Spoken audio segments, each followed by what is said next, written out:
जय हिंद दोस्तों, स्वागत है आपका और एक नई वीडियो में और एक नए टॉपिक के साथ। मैं हूँ डॉक्टर देव, मैं हूँ राजेश। स्वागत करते हैं हमारे यूट्यूब चैनल। तो चलिए दोस्तों, पहले वीडियो ही स्टार्ट करते हैं। आशा करेंगे पसंद आएगा, और पसंद आएगा तो लाइक और शेयर जरूर से कर दीजिएगा। और चैनल पर पहली बार है सब्सक्राइब नहीं किया तो साथ में सब्सक्राइब भी कर दीजिएगा। जिसलिए स्टार्ट करते हैं। Very impressed by your UP Unified Payments Interface, a digital instant payment system if you would just buy fruits on the street. I thought this would be impossible in Germany. India के जो minister for external affair हैं उनको as a guest बुलाया गया। ये बहुत बड़ी बात है कि जर्मनी अपने एम्बेसडर्स जो पूरी दुनिया में डिप्लॉयड हैं उनसे बात करने के लिए या उनके सामने एक वर्ल्ड व्यू रखने के लिए कि इंडिया क्या सोच रहा है उसको बुलाया गया। डच सियासतदान जिसका नाम है गिरट विल्डर, इसको ख़त्म करने पर उकसाने के इल्ज़ाम में नीदरलैंड की अदालत ने तहरीक लब्बैक पाकिस्तान के सरबराह हाफिज साद रिजवी साहब और तहरीक लब्बैक मौलाना अशरफ जलाली साहब को सजा सुना दी। वहीं डिजिटल पेमेंट में भारत की तरक्की को देखकर दुनिया के बड़े बड़े नेता इसके मुरीद होते जा रहे हैं। कई एक केसेस ऐसे सामने आए हैं जिसमें पाकिस्तानी मैन कहीं ना कहीं उनको कन्विक्ट किया गया या वो पकड़े गए। लेकिन किसी दूसरे मुल्क के फॉरेन मिनिस्टर को बुलाना और कहना कि हमारे सफीरों से बात करो, ये थोड़ी सी मेरे लिए एक जिसे कहते हैं ना अचंभे की बात थी। तो मेरा ख्याल है कि अब क्या वो ये कहेंगे पाकिस्तान से कि इन दोनों को दिया जाए। हेटी में एक बयान दिया है अमेरिकी वजीर खारजा ने कि इस नए इलेक्शन के बाद नवंबर में सऊदी अरब जो है वो इजराइल को तस्लीम कर लेगा। When I was in Delhi taking the metro and experiencing your modernization. Hello friends, जय हिंद। हिंदुस्तान स्पेशल में आपका स्वागत है दोस्तों। जैसा कि दोस्तों आपने क्लिप में देखा, अब जर्मनी भारत के रेल नेटवर्क और यूपीआई का दीवाना हो चुका है और अब इसमें जर्मनी की विदेश मंत्री एनालेना बेयरबक का नाम भी जुड़ चुका है। जर्मनी में भारतीय विदेश मंत्री के साथ एक कार्यक्रम में भाग लेते हुए बेयरबक ने कहा कि 2 साल पहले उन्होंने दिल्ली में मेट्रो की सवारी की और देखा कि लोग यूपीआई का इस्तेमाल कर सड़क पर सब्जियां खरीद रहे थे। यह बहुत आश्चर्यजनक था। बेयरबक ने एस जयशंकर की तरह मुस्कुराते हुए देखा। जो दिल्ली में देखा वो जर्मनी में कभी भी मुमकिन नहीं है। एनालेना बेयरबक यूपीआई से बहुत प्रभावित हैं। उन्होंने जयशंकर के सामने वादा किया कि वो अपने मंत्रालय में जरूर यूपीआई जैसा सिस्टम लागू करेंगी। गौरतलब है कि पिछले साल 23 अगस्त को जर्मनी के डिजिटल एप परिवहन मंत्री वोल्कर विसिंग बेंगलुरु के एक मार्केट में यूपीआई का इस्तेमाल कर सब्जी खरीदते हुए देखा गया। तुरंत आसानी से पेमेंट होने पर वह बहुत आश्चर्य में थे।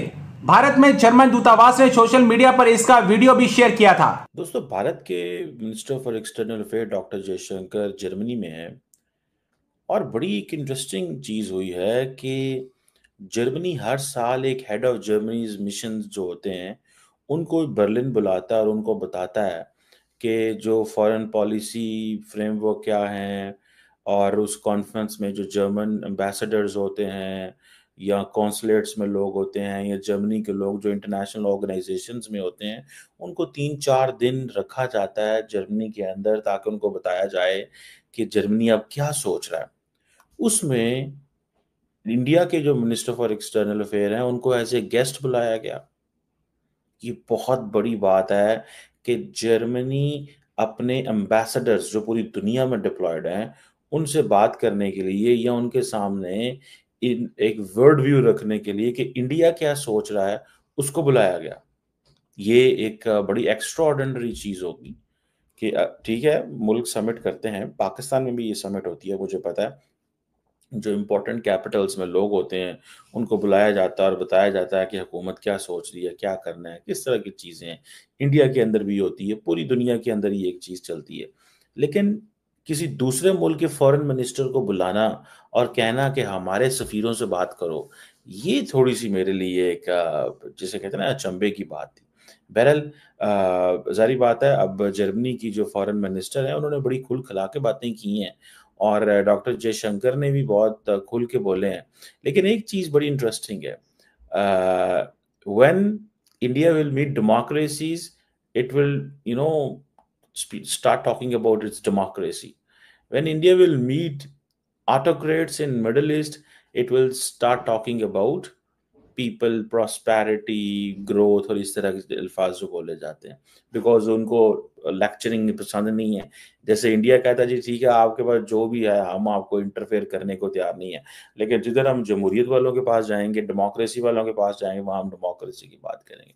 बहरहाल जो जर्मन फॉरेन मिनिस्टर हैं बेरबॉक जो हैं, उन्होंने ये कहा है कि हमारा इंडिया के साथ जो कोऑपरेशन है that is on the basis of democracy as an economy, और हम इंडिया को रिलायबल पार्टनर समझते हैं पर्टिकुलरली सिक्योरिटी क्लाउड के अंदर। और यही वजह वो कहते हैं कि इंडियन और जर्मन नेवी जो है वो बहुत सारी एक्सरसाइजेस भी इकट्ठे करते हैं।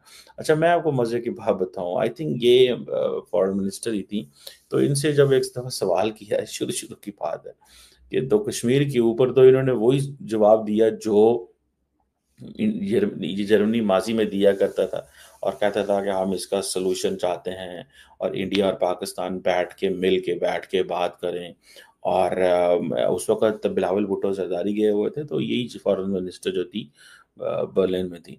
तो हुआ क्या कि इंडिया ने शोर डाल दिया, उन्होंने कहा नहीं ये इनको गलतफहमी लगी है, इस तरह नहीं है उस तरह नहीं है। देन फिर इस फॉरेन मिनिस्टर को वो लफ्ज वापस लेने पड़े। इस वक्त एक खबर सामने आई है जिसमें ये पता चला है कि a Dutch court convicts 2 Pakistani men, political leader and religious leader of Pakistan on threats against Netherlands lawmaker Geert Wilders। और जिन 2 पाकिस्तानी आदमियों को कन्विक्ट किया है डच कोर्ट ने, एक हैं अशरफ जलाली और दूसरे हैं खादिम हुसैन रिजवी के बेटे साद रिजवी। साद रिजवी तहरीक लब्बैक के लीडर हैं, चीफ हैं तहरीक लब्बैक के। तो ये केस क्यों बना और ये क्या बात है कि पूरी दुनिया में इस वक्त कई एक केसेस ऐसे सामने आए हैं जिसमें पाकिस्तानी मैन कहीं ना कहीं उनको कन्विक्ट किया गया, या वो पकड़े गए, या ये इल्ज़ाम आया कि इन्होंने किसी के ख़िलाफ़ धमकी दी, कहीं पर मिस इन्फॉर्मेशन फैलाई और कहीं पर हमला करने पर उकसाया और कहीं पर साजिश की जा रही थी एक बड़ा हमला करने की।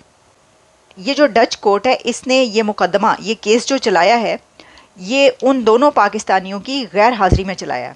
यानी ना तो मौलाना अशरफ जलाली वहाँ पर थे और ना ही साद रिजवी, वो तो पाकिस्तान में थे। तो मेरा ख्याल है कि अब क्या वो ये कहेंगे पाकिस्तान से कि इन दोनों को दिया जाए, हवाले किया जाए, लेकिन ये उन्होंने कहा है, क्योंकि जब मैं इसकी डिटेल्स देख रही थी तो उसमें ये बताया गया कि नेदरलैंड की अदालत की तरफ से, कोर्ट की तरफ से बार बार राब्ता किया गया और उन्होंने कहा कि हम ये कन्विक्ट कर रहे हैं इनको, तो कोई जवाब नहीं दिया गया, पाकिस्तान की तरफ से कोई जवाब नहीं दिया गया। इसकी वजह यह है कि ऐसा कोई मैकेनिज़्म नहीं है। अभी तक जो मैंने रिपोर्ट देखी है उसमें यही बताया गया कि कोई ऐसा मैकेनिज़्म नहीं है कि वो मांग सकें लोगों को और पाकिस्तान के ऊपर ये लाजमी हो कि वो लोगों को हवाले करे। अशरफ जलाली और साद रिजवी वही वो जो खादिम रिजवी के बेटे हैं। खादिम रिजवी वही, अगर आपको याद हो, जो कहते थे कि लो फिर आया जो गौरी, तो वो गौरी जो है वो उन्होंने अपने मुल्क में बैठे बैठे चला दिया और गौरी जाकर जो है वो गेट वेल्डर्स को तो नहीं लगा लेकिन वापस हिट किया है। थैंक यू दोस्तों वीडियो को यहाँ तक देखने का। लेकिन बाकी आपको दोस्तों वीडियो और न्यूज़ कैसी लगी कमेंट में लिखकर जरूर बता दीजिएगा। फिलहाल दोस्तों आपसे विदाई ले रहे मिलेंगे और एक नई वीडियो में आपके साथ। टिल देन जय हिंद, जय भारत।